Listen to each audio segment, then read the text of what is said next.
जय हिंद, नमस्कार। एक बार फिर से आप सभी का स्वागत है आपके अपने चैनल वीके मैथ पर। तो आज का जो वीडियो है क्लास 10th की मैथ्स के लिए चैप्टर 3 का पार्ट 26 है, जिसमें हम इसकी एक्सरसाइज 3.6 के क्वेश्चन सोल्व करने वाले हैं। तो इससे पहले के वीडियो में जो इसका सेकंड क्वेश्चन है उसके 2 पॉइंट हमने सोल्व कर दिए हैं। तो यहाँ पर हम इसका थर्ड पॉइंट सोल्व करने वाले हैं। इससे पहले के वीडियो अगर आप देखना चाहते हैं तो यहाँ आई बटन पर क्लिक करके वो वीडियो भी आप देख सकते हैं।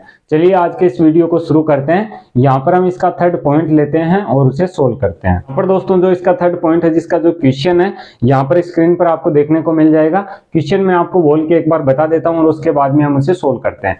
क्वेश्चन हमारा कुछ इस प्रकार से है। रूही 300 किलोमीटर दूरी पर स्थित अपने घर जाने के लिए कुछ दूरी रेलगाड़ी द्वारा तथा कुछ दूरी बस द्वारा तय करती है। यदि वह 60 किलोमीटर रेलगाड़ी द्वारा तथा शेष बस द्वारा यात्रा करती है तो उसे 4 घंटे लगते हैं। यदि वह 100 किलोमीटर रेलगाड़ी से तथा शेष बस से यात्रा करे तो उसे 10 मिनट अधिक लगते हैं। रेलगाड़ी एवं बस की क्रमशः चाल ज्ञात कीजिए। यहाँ पर दोस्तों हमें रेलगाड़ी और बस की जो चाल है वह ज्ञात करनी है। तो क्वेश्चन का मेथड देखिए यहाँ पर क्या रहने वाला है। यहाँ पर हम सबसे पहले तो मान लेते हैं, माना कि रेलगाड़ी की चाल जो यहाँ पर दोस्तों मान लेते हैं 8 किलोमीटर प्रति घंटे है, और यहाँ पर हम बस की चाल मान लेते हैं। बस की चाल जो है वह यहाँ पर y किलोमीटर प्रति घंटे है। अब यहाँ पर हमें कहा जाता है क्वेश्चन में कि 300 किलोमीटर की दूरी पर उसका घर है, तो यहाँ पर इसे कुल दूरी जो तय करनी है वह कितनी है, 300 किलोमीटर है। और यहाँ पर हमें पहली शर्त में देखिए क्या कहा जाता है। पहली शर्त के अकॉर्डिंग हम देखें किस प्रकार से इक्वेशन बनेगा। तो यहाँ पर देखिए पहली शर्त में हमें कहा जाता है कि रूही 300 किलोमीटर दूरी पर स्थित अपने घर जाने के लिए कुछ दूरी रेलगाड़ी द्वारा तथा कुछ दूरी बस द्वारा तय करती है। यदि वह 60 किलोमीटर रेलगाड़ी द्वारा तथा शेष बस द्वारा यात्रा करती है, तो यहाँ पर हमें कहा जाता है कि 60 किलोमीटर तो वह किससे तय करती है, 60 किलोमीटर रेलगाड़ी से। तो यहाँ पर दोस्तों उसे कुल दूरी कितनी तय करनी है, 300 किलोमीटर। तो यदि 300 में से हम 60 घटा दें तो यहाँ पर दोस्तों जो बस द्वारा तय की गई दूरी है वह हमें ज्ञात होगी। तो ये हो गई दूरी रेलगाड़ी के लिए। बस के लिए कितनी होगी, 300 में से 60 हम घटाएंगे, 240 बचेंगे। तो 240 किलोमीटर बस द्वारा यह यात्रा करेगी। ठीक है, अब यहाँ पर हमने दूरी अलग अलग ज्ञात कर ली है कि रेलगाड़ी द्वारा 60 किलोमीटर है, बस द्वारा 240 किलोमीटर है। और इसे समय कितना लगता है, जब 60 किलोमीटर रेलगाड़ी से और 240 किलोमीटर बस से ये तय करती है तो इसे 4 घंटे का समय लगता है। ठीक है, अब 4 घंटे दोस्तों हमें दिया गया है। तो यहाँ पर जो ये दूरी है इसे भी हमें समय में चेंज करना होगा, क्योंकि कुल समय हमें दिया गया है। तो यहाँ पर हम देखेंगे कि रेलगाड़ी से दूरी तय करने में उसे कितना समय लगता है और बस द्वारा दूरी तय करने में उसे कुल कितना समय लगता है। तो यहाँ पर दोस्तों समय का अगर हम सूत्र देखें तो समय का फॉर्मूला होता है दूरी बटा चाल। तो यहाँ से हम समय ज्ञात करेंगे। तो पहली शर्त के अनुसार हमें कहा जाता है कि 60 किलोमीटर की दूरी है जो रेलगाड़ी से तय करती है, तो उसका समय कितना होगा, 60 बटे हम अक्स करेंगे, क्योंकि हमने चाल इसकी अक्स मानी है और दूरी कितनी है, 60 किलोमीटर है। अब यहाँ पर हम देखते हैं कि बस द्वारा कितना समय लगेगा। बस द्वारा 240 किलोमीटर दूरी तय करती है, तो बस द्वारा समय लगेगा 240 बटे वाई। और टोटल समय, ये भी इधर टोटल समय है और टोटल समय हमें दिया गया है 4 घंटे। तो यहाँ पर हम लिख देते हैं 4 घंटे। ठीक है, तो ये हमारा इक्वेशन नंबर फर्स्ट होगा। अब यहाँ पर दोस्तों आप इसे सोल्व भी कर सकते हैं। किस तरीके से, देखिए यहाँ पर 4 से अगर हम डिवाइड करें तो 60 भी डिवाइड हो जाता है और 240 भी डिवाइड हो जाता है। तो पूरे इक्वेशन को हम 4 से डिवाइड करा देते हैं और बाद में हम समीकरण नंबर इसे देंगे। तो यहाँ पर देखिए 4 से जब डिवाइड करेंगे पर दोस्तों 60 में हम 4 का भाग लगाएंगे, 15 बार जाएगा, बटे में x आएगा। ठीक है, प्लस यहाँ पर देखिए 240 को हम डिवाइड कराएंगे 4 से, तो ये डिवाइड होगा 60 बार और बटे में y आएगा। 4 को 4 से डिवाइड कराएंगे 1 आएगा। तो ये हो जाएगा हमारा इक्वेशन नंबर फर्स्ट। तो अब हम चलते हैं दूसरी शर्त पे। दूसरी शर्त में देखिए क्या कहा जाता है। दूसरी शर्त के अकॉर्डिंग हमें कहा जाता है यदि वह 100 किलोमीटर रेलगाड़ी से तथा शेष बस से यात्रा करे तो उसे 10 मिनट अधिक लगते हैं। तो हमें कहा गया है कि अब की बार जो है वह क्या करेगी, रेलगाड़ी से 100 किलोमीटर की दूरी तय करेगी। तो ये दूरी है जो रेलगाड़ी की होगी। और अब बस की देखिए कितनी दूरी रह गई है जो बस से उसे तय करनी है। कुल दूरी 300 किलोमीटर है, तो 300 में से हम 100 घटा देंगे, यानी कि कितना बचेगा, 200 किलोमीटर वह बस से यात्रा करेगी। तो ये बस की यात्रा है और वह रेलगाड़ी की है। यहाँ पर दोस्तों जैसा कि ये इक्वेशन हमने बनाया है, इसी तरीके से रेलगाड़ी से जो समय लगेगा, बस से जो समय लगेगा, अलग अलग हम ज्ञात करेंगे और वहां पर हम समीकरण बनाएंगे। तो देखिए रेलगाड़ी से कितना समय लगेगा, 100 किलोमीटर की दूरी तय करती है तो 100 बटे x होगा। 100 किलोमीटर वह बस से यात्रा करती है, इसमें हम ऐड कर देंगे 200 बटे वाई, क्योंकि दूरी बटा चाल होगा। ठीक है, तो यहाँ पर ये कुल समय होगा और समय से कितना लगता है, हमें कहा जाता है 10 मिनट अधिक लगते हैं। तो 10 मिनट किससे अधिक लगते हैं, जो उसने पहले यात्रा की है, पहले यात्रा की उसने 4 घंटे लगे, अब की बार 4 घंटे और कितना लगेगा 10 मिनट। यहाँ पर 4 घंटे 10 मिनट का समय इसे लग रहा है। अब इसे हमें जो मिनट दी गई है इसे भी घंटे में चेंज करना होगा। किस तरीके से करेंगे, यहीं पर मैं कर रहा हूँ। यहाँ पर देखिए 4 घंटे हैं और 10 मिनट है, तो 10 को हम डिवाइड कराएंगे 60 से, क्योंकि 1 घंटे में 60 मिनट होते हैं। तो मिनट को जब हम चेंज करेंगे घंटे में तो उसे 60 से डिवाइड करा देंगे। 60 से जब इसे डिवाइड कराएंगे 0 से 0 कटेगा, 6 का गुणा 4 से 24 और एक 25 बटे कितना आएगा 6। यहाँ पर दोस्तों इसके इक्वल हम सीधा रख सकते हैं 25/6। अब यहाँ पर देखिए इसे और भी आप सोल्व कर सकते हैं। देखिए 100 यहाँ पर है, 200 यहाँ पर है, 100 यहाँ पर हम कॉमन ले सकते हैं। तो यहाँ पर बचेगा 1/x, यहाँ पर बचेगा प्लस 2/y, क्योंकि 100 का भाग 200 में 2 बार जाएगा, हमने 100 कॉमन लिया है। बराबर में चल रहा है इसके 25/6।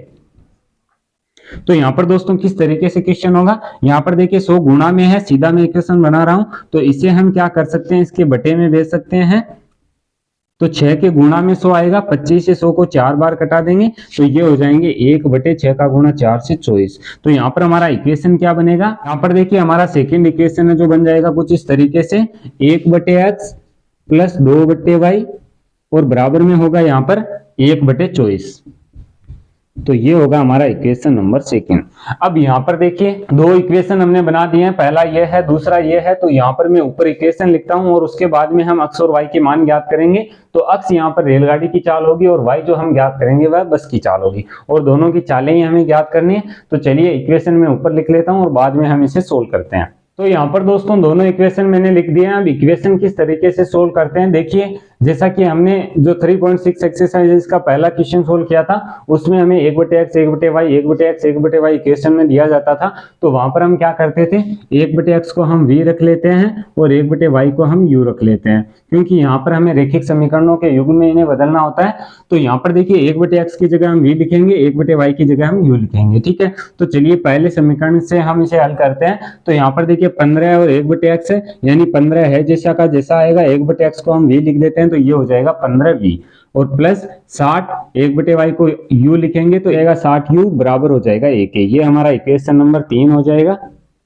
अब यहाँ पर देखिए उसे भी इस तरीके से हम चेंज करेंगे, तो 1/x को हम v लिख देते हैं और प्लस 2/y है, तो ये हो जाएगा 2u बराबर हो जाएगा ये यहाँ पर 1/24 के। अब यहाँ पर दोस्तों 1/24 फ्रैक्शन आ रहा है, तो इसे भी हमें सोल्व करना होगा। तो 24 का गुणा हम इससे करा देते हैं, तो ये हो जाएगा 24v प्लस 48u और बराबर हो जाएगा 1। ये हमारा इक्वेशन नंबर हो जाएगा 4। अब यहाँ पर दोस्तों हमारे पास दो इक्वेशन आ चुके हैं, 3 नंबर और 4 नंबर इक्वेशन। तो इससे हम क्या करेंगे, u और v के मान ज्ञात कर लेते हैं। अब देखिए u और v के मान हम यहाँ पर किस तरीके से ज्ञात करेंगे। यहाँ पर दोस्तों आप प्रतिस्थापन विधि से, विलोपन विधि से, किसी भी विधि से ज्ञात कर सकते हैं। तो यहाँ पर अगर हम विलोपन विधि से करते हैं तो यहाँ पर हमें एक पद को इक्वल करना होता है, जो यहाँ पर हम देख सकते हैं कि संख्याएं बिल्कुल अलग है और यहाँ पर हमें काफी टाइम लगेगा इसे सोल्व करने में। तो यहाँ पर देखिए अगर आपको टाइम लग रहा है विलोपन विधि से या आप प्रतिस्थापन विधि से कर रहे हैं तो ज्यादा टाइम लग रहा है, तो वहां पर आप वज्र गुणन विधि काम में ले सकते हैं। किस तरीके से होता है वज्र गुणन विधि में, यहाँ पर जो इक्वेशन हमें दिए जाते हैं उन्हें हमें इस तरीके से करना है कि 0 के इक्वल उन्हें करना है। तो यहाँ पर देखिए 1 है, तो इसे हम इधर पक्षांतरण कर देते हैं, तो ये 1 इधर आने से माइनस का 1 हो जाएगा, बराबर 0 के हो जाएगा। और इस समीकरण को भी हम इस तरीके से करेंगे, तो 1 को इधर लेके आएंगे, ये भी 1 माइनस का हो जाएगा, बराबर 0 के। तो यहाँ पर इस तरीके से समीकरणों को आप चेंज कर सकते हैं। अब यहाँ पर देखिए जब हम वज्र गुणन विधि लगाते हैं तो वहां पर हम क्या करते हैं, a1 b1 और c1 तीनों के यहाँ पर हम मान लिखते हैं। तो यहाँ पर देखिए a1 हमारा क्या होगा, जो पहला समीकरण है उसका v का गुणांक हो जाएगा 15 जो है, यहाँ पर b1 क्या होगा जो 60 है, और यहाँ पर c1 क्या होगा जो माइनस का 1 है, ठीक है। इसी तरीके से हम लिखेंगे a2 यहाँ पर क्या होगा, जो दूसरा समीकरण है उसमें v का गुणांक है 24। यहाँ पर देखिए b2 हम देखें तो b2 क्या होगा 48 होगा, और C2 यहाँ पर हम देखें तो ये होगा माइनस का 1। तो इस तरीके से हमें सभी के मान ज्ञात कर लेने। अब हमें फॉर्मूला पता होना चाहिए कि फॉर्मूला इसका क्या है। तो यहाँ पर दोस्तों हमें सबसे पहले ये देखना होता है कि पहला जो चर है वो कौन सा है, v वाला पहला चर है। तो v के यहाँ पर दोस्तों संख्याएं इस प्रकार से आएगी कि जो v वाला गुणांक है उसे हमें छोड़ देना, आगे वाला गुणांक है वो हमें इस तरीके से लिखना है, जैसे b1 b2 है, c1 c2 है, तो b1 का गुणा c2 से, तो b1 गुणा c2 माइनस इससे हम करेंगे C1 गुणा B2, तो C1 गुणा B2। तो इस तरीके से जो इसका फॉर्मूला वो बनेगा। इसके बाद में हमारा जो चर है वह U है, तो U के बटे में देखिए संख्याएं किस तरीके से आएगी। यहाँ पर U वाले गुणांक B1 B2 हम छोड़ देंगे, यहाँ पर हम लिखेंगे C1 C2 A1 A2, तो C1 का गुणा A2 से होगा, तो यहाँ पर हम लिख देते हैं C1 गुणा A2 माइनस जो रह गया है यहाँ पर देखिए C2 गुणा A1 या A1 गुणा C2 का ये एक ही बात है, तो C2 गुणा A1 यहाँ पर आएगा। अब एक के बटे में संख्या आएगी क्योंकि यहाँ पर एक हम किसी अचर पद को मानते हैं, तो अचर पद वाले गुणांक C1 C2 छोड़ दीजिए, A1 बटे A2 B1 बटे B2 लिख सकते हैं, तो A1 गुणा B2 होगा, A1 का गुणा B2 से हम कराएंगे माइनस करेंगे यहाँ पर A2 गुणा B1, तो A2 गुणा B1। इस प्रकार से इसका फॉर्मूला बनता है। फॉर्मूला आपको याद रखने की आवश्यकता नहीं है, यहाँ पर आप सीधा कीजिए, V वाला लिख रहे हैं तो ये दोनों गुणांक लिखिए। अगर आप यहाँ पर U वाला या X वाला Y वाला लिख रहे हैं तो इसके गुणांक जिसके लिख रहे हैं उसके छोड़ दीजिए। चलिए आगे से हम सोल्व करते हैं कि मान यहाँ पर हमने पहले ही लिख दिए हैं, तो यहाँ पर हम सीधा फॉर्मूला में मान लिखेंगे। तो यहाँ पर देखिए V के बटे में क्या चल रहा है, यहाँ चल रहा है B1 गुणा C2। B1 यहाँ पर देखिए क्या है 60 है, C2 यहाँ पर माइनस का 1 है, तो दोनों का गुणा जब हम कराएंगे तो माइनस के 60 होंगे। अब यहाँ पर माइनस किया गया है और यहाँ पर है C1 B2, तो C1 देखिए माइनस का 1 है, B2 48 है, तो ये गुणा जब होगा तो 48 माइनस 1 गुणा होंगे तो माइनस के 48 होंगे। यहाँ पर देखिए हमने पहले से माइनस किया है तो ये माइनस माइनस गुणा होके प्लस हो जाएगा और यहाँ पर रह जाएंगे प्लस के 48। बराबर में देखिए U के नीचे क्या संख्याएं आएगी, U के नीचे हमें लिखना है C1 गुणा A2, तो C1 हमारा माइनस 1 है और A2 हमारा 24 है, तो माइनस के 24 होंगे और यहाँ पर हम माइनस करते हैं, फॉर्मूला में आगे माइनस है और यहाँ पर C2 गुणा A1 है, तो C2 माइनस 1 है, A1 यहाँ पर 15 है, तो माइनस के 15 और माइनस के 15 जब माइनस से गुणा होंगे तो यहाँ पर प्लस हो जाएगा, तो प्लस के 15। अब देखिए एक के बटे में क्या संख्याएं चल रही हैं, A1 गुणा B2, तो A1 15 है, B2 यहाँ पर देखिए हम 48 है, तो जब हम 15 का 48 से गुणा कराएंगे तो ये हो जाएंगे 720 और माइनस यहाँ पर हम करते हैं। अब यहाँ पर देखिए A2 B1 है, तो A2 हमारा क्या है 24 है, 24 का गुणा हम 60 से कराएंगे, यहाँ पर दोस्तों हो जाएंगे 1440। अब यहाँ पर देखिए इसे हमें और सोल्व करना है, तो यहाँ पर हम देख सकते हैं माइनस के 60 है प्लस के 48 है, तो माइनस के 60 ज्यादा है, 60 में से 48 हम प्लस के घटा देते हैं तो यहाँ पर माइनस के 12 शेष रह जाते हैं। यहाँ पर देखिए U बटे प्लस के 15 है, माइनस के 24 है, माइनस के ज्यादा है, कितने ज्यादा है 9, तो माइनस के 9 और 720 हम घटाएंगे 1440 में से, तो यहाँ पर 720 ही बचेंगे, लेकिन ये होंगे माइनस के क्योंकि 1440 जो है वह माइनस के हैं। अब हम यहाँ पर क्या करते हैं, तीन स्थितियां बनती है, पहली, दूसरी और तीसरी स्थिति। तो पहली स्थिति की तुलना तीसरी स्थिति से करते हैं और दूसरी स्थिति की तुलना तीसरी स्थिति से करते हैं। तो V बटे माइनस के 12 इसकी तुलना हम कर देते हैं, फर्स्ट व थर्ड की हम कर रहे हैं। तो यहाँ पर देखिए V बटे माइनस के 12 बराबर होंगे 1 बटे माइनस के 720 के। यहाँ पर देखिए V का गुणा तो होगा माइनस 720 से, तो ये हो जाएगा माइनस के 720, V से गुणा हुआ तो V आ गया, यहाँ पर माइनस के 12 1 से गुणा होंगे तो माइनस के 12। अब देखिए V का मान हमें चाहिए, तो माइनस के 12 बटे माइनस के 720, तो माइनस से माइनस को कटा देंगे, 12 का भाग 12 में एक बार और 720 में जाएगा 60 बार। तो V का मान हमने याद कर लिया है, जो कितना आया है 1 बटे 60 आया है, तो ये हमें याद रखना है। और यहाँ पर ये हमने किसे माना था, V का मान हमने माना था 1 बटे x के इक्वल, ठीक है। तो यहाँ से हम क्या करेंगे, जब x का मान ज्ञात करेंगे तो V का इसके मान इक्वल रखेंगे और x का मान ज्ञात कर लेंगे।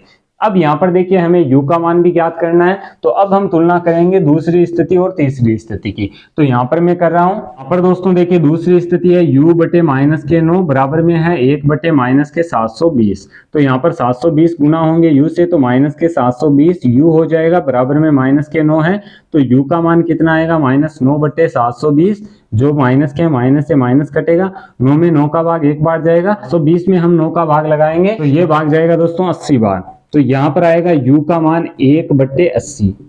तो U और V दोनों हमने ज्ञात कर लिए हैं। अब हम यहाँ पर x और y के मान ज्ञात करेंगे, जिसके लिए दोस्तों हमने यहाँ पर 1 बटे x इक्वल V रखा था, तो यहाँ पर हम 1 बटे x V का मान रख देते हैं। V हमारा था 1 बटे 60, तो यहाँ पर देखिए x 1 से गुणा होगा x आएगा, 60 1 से गुणा होगा 60 आएगा, यानी कि x का मान कितना आ रहा है 60 आ रहा है।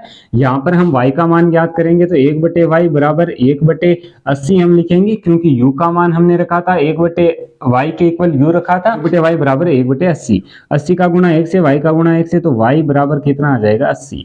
तो यहाँ पर दोस्तों जो अक्ष हमने रेलगाड़ी की चाल मानी थी वह 60 किलोमीटर प्रति घंटे है और y हमने किसे माना था, जो बस की चाल है जो 80 किलोमीटर प्रति घंटे है। तो इस प्रकार से दोस्तों इस क्वेश्चन का मेथड रहने वाला है। यहाँ पर हमने 3.6 एक्सरसाइज कंप्लीट कर ली है और यहाँ पर चैप्टर 3 है वो भी कंप्लीट हो चुका है। तो यहाँ पर इसके टोटल जो वीडियो है 26 वीडियो है, 26 पार्ट में हमने इसे पूरा बताया है। तो सभी वीडियो के लिंक अब आपको सभी वीडियो की डिस्क्रिप्शन में मिल जाएगा। जैसा कि आप यहाँ पर ये वीडियो देख रहे हैं, तो इसके जो सभी पार्ट हैं पार्ट वाइज लिंक डिस्क्रिप्शन में आपको दिए गए हैं। जो वीडियो का टाइटल लिखा हुआ है class 10th maths chapter 3 exercise 3.6 question number 2 इस प्रकार से यहाँ पर लिखा हुआ है। तो इस पर जब क्लिक करेंगे तो आप डिस्क्रिप्शन में जाएंगे और डिस्क्रिप्शन में सभी वीडियो के लिंक आपको मिल जाएंगे। ये वीडियो आपको कैसा लगा कमेंट करके मुझे जरूर बताएं। अगर ये वीडियो आपको पसंद आया तो वीडियो को लाइक और शेयर जरूर कीजिएगा। आगे आने वाले वीडियो देखने के लिए आप इस चैनल को सब्सक्राइब कर सकते हैं। सब्सक्राइब करने के बाद में बेल के आइकन को जरूर प्रेस करें ताकि आगे आने वाले वीडियो के नोटिफिकेशन आपको मिलते रहें। मैं मिलता हूं आपसे इसी की नेक्स्ट वीडियो में, तब तक के लिए जय हिंद, जय भारत, वंदे मातरम।